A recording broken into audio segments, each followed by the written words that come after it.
guys are looking for cheap, fast, reliable Ultimate Team coins, definitely go and check out UT Coinbank's fantastic automated service. You get your coins within about 10 seconds. Go ahead and check them out. I'll leave the links down in the description. And apart from that, hope you guys do enjoy today's video. What is up, guys? ThePremiumRat here. Welcome back to episode 7 of the Spurs career mode. Just before we begin, I just wanted to show you the table and highlight the fact that between me in 15th and Swansea in 5th, there was only 6 points. Look at how tight it is there. And so, obviously, we only needed a couple of wins to get ourselves right out of trouble. I know we've had a really bad start, and I've been taking some criticism in the comments from how bad I am at career mode, but obviously things are about to change, and we only needed 2, 3, 4 wins in a row, and we would get ourselves right out of trouble. Anyway, we start off this episode with 2 massive games. The first one at home to Manchester United, and again, like most games, we get off to a really poor start. Lindegaard having a decent shot on the edge of the box, which is saved by Lloris. But pretty much straight away, we get our act in gear. Paulinho and Lamela linking up very well down the left-hand side. Lamela bursting through past Blind, who takes him down. You can see on the replay in a minute, he does tug his shirt. To be honest, in real life, that would have been a little bit of a soft penalty. If that had happened against me, I would have been, oh wait, shit, that does happen against us. We're fucking Tottenham Hotspur. But, you know, as you can see there, he does pull his shirt. I would have been a bit angry if that had happened against me in real life. But we take the penalty nonetheless, and obviously Lamela went down, so we're going to give Lamela the responsibility of stepping up. And he steps up and puts it into the top left-hand corner. Normally, I think Destro is our penalty man, but we didn't start him in this game. We thought we'd start Marshall up front. And so Lamela won the penalty. Usually I'm not one for the people that win the penalty to take it. I know a lot of people do that, but that's not really my thing. But anyway, we put Lamela on it, and he thankfully steps up and sticks it into the back of the net to put us 1-0 up. But obviously Manchester United responded in absolutely ridiculous fashion. I have no idea how that didn't go in. They passed it very well around the edge of the box, and I thought Van Persie was going to pull the trigger. But again, he laid it into Lingard, who had a couple of good chances in the first half, and he just rolls one slowly off the post, and that could have given the equaliser. Then into the second half then, we needed some changes. I think it was Eriksen and Paulinho both on yellow cards. And surprise, surprise, typically just after half-time, our lapse in concentration happens yet again. Manchester United carve me open down this right-hand side. They get a little bit of luck. In the first half, they obviously hit the post, and it just trickled across the line, and then we managed to clear it. But this time, it gets played into Van Persie at the back stick. His initial shot hits the post, but it kind of basically just comes straight back into him, and on his left foot, he's not going to miss that. And that was literally just after half-time, and that gave him the equaliser, and that brought it back to 1-1. But again, we had another couple of decent chances. Lloris playing a long ball up to Marshall, who then plays Eriksen, plays Lamela, plays it back to Marshall. We then brought Destro on, and unfortunately, he managed to hit the post. It was at half-time, I think we brought Destro on, and we took off, I don't know who it was actually, he was on a yellow card. But again, a couple more changes needed. We also brought on, I think that was Chadley, and I think it was Chadley and Strootman at CDM to give us some more defensive cover. But out of nowhere, Dembele showing some pace, whipping it in, and I thought Destro had scored there. Lindegaard making some absolutely ridiculous double save there. The first one was a header, and the second one was kind of a half volley kind of thing, but he makes 2 good saves nonetheless. And the danger isn't actually cleared. Leland does really well down the right hand side, but unfortunately no one's in there in the box to get on the end of it. And we were still knocking at Manchester United's door. Norton then slips in Destro, and I have no idea how we haven't scored. But finally, as I mentioned, we were knocking on the door for so long, and finally we get our rewards. Strootman coming on and hassling and hounding their midfield, and they eventually give it away, and it breaks to Destro, and a fucking fantastic finish. I was going to say an unfortunate finish there, but not at all. An absolutely ridiculous finish there. The hardest chance he had to take in the second half, in the whole game actually, and he manages to take it. He missed a couple of easy opportunities just before that. Lindegaard making some good saves, but that one's probably the hardest chance of the second half. And that was an absolutely brilliant finish. And at the end of the game, we were ridiculously holding on. Our blushes were spared when Falcao takes it down, sticks it past Lloris. But thankfully, as you can see there, the offside flag is up. And as I said, we were literally holding on again, literally in the last kick of the game, before the whistle blows. I have no idea how Falcao doesn't stick that in.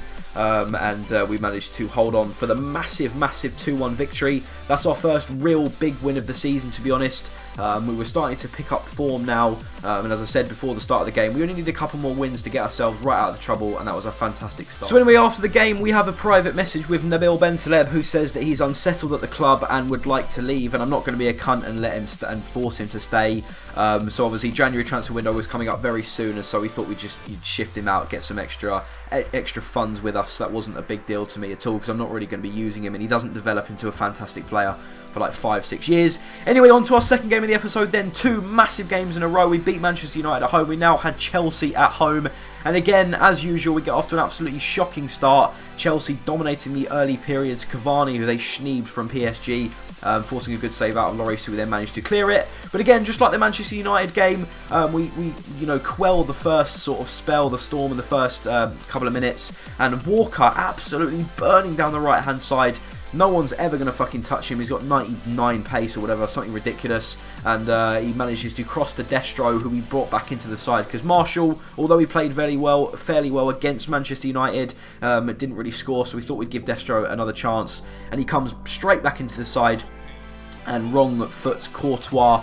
And a good little side foot finish into the bottom right-hand corner to give us the 1-0 lead after, I think it was only fairly short, it was only about 16 minutes into the game, so it was a good start. And then nothing really happened in this game, to be honest. Unlike the Manchester United game where, you know, there was chances left, right and centre, this was a fairly cagey affair. And about the 62nd minute, I think it was Lamela who took a shot and actually pulls his hamstring, I think it is. So we end up taking him off. We bring on Lennon for him, and then we also bring on Paulinho for Strootman, and then I think we bring on Chadley as well to play him at cam. And so, you know, just to defend us a little bit. But typically, as soon as the substitutions are made, our lapse in concentration happens yet again. Chelsea carve us open down this right-hand side, just like the Man United goal. Slips it into Fabregas, and, you know, from fucking, what's that, 9-10 yards, Fabregas is not going to miss from there, and he just rolls it calmly past Lloris for Chelsea to equalise at about the 70th minute. As I said, you know, it's just as soon as we make substitutions, we just never seem to concentrate until the substitutions are made. But that was unfortunate, and that was pretty much how the game finished, 1-1.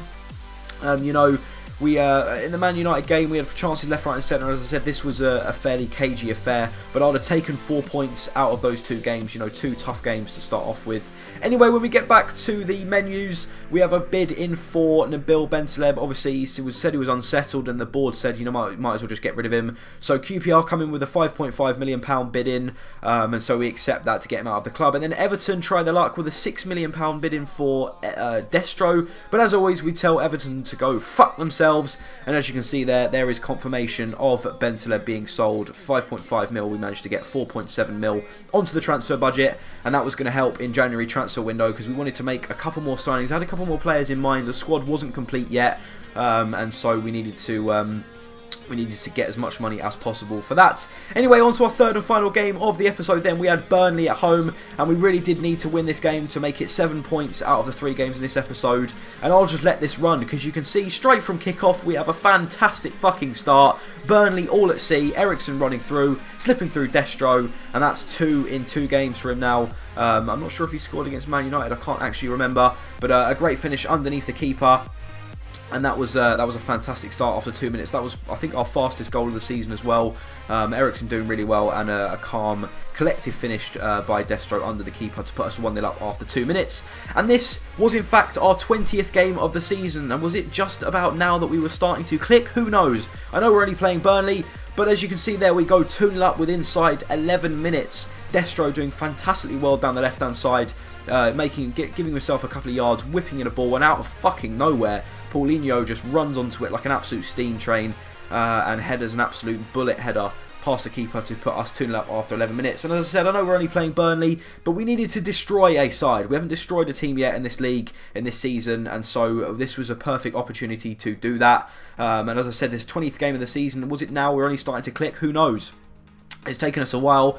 But anyway, then just before half-time, we continue to dominate the game and we get our rewards. We get our 3rd goal, and this is probably the favourite goal out of the 3. Just generally the passing play, the link-up play. It was Ericsson into Lamela, back to Ericsson, into Destro, who then laid in Paulinho, making the bursting run forward.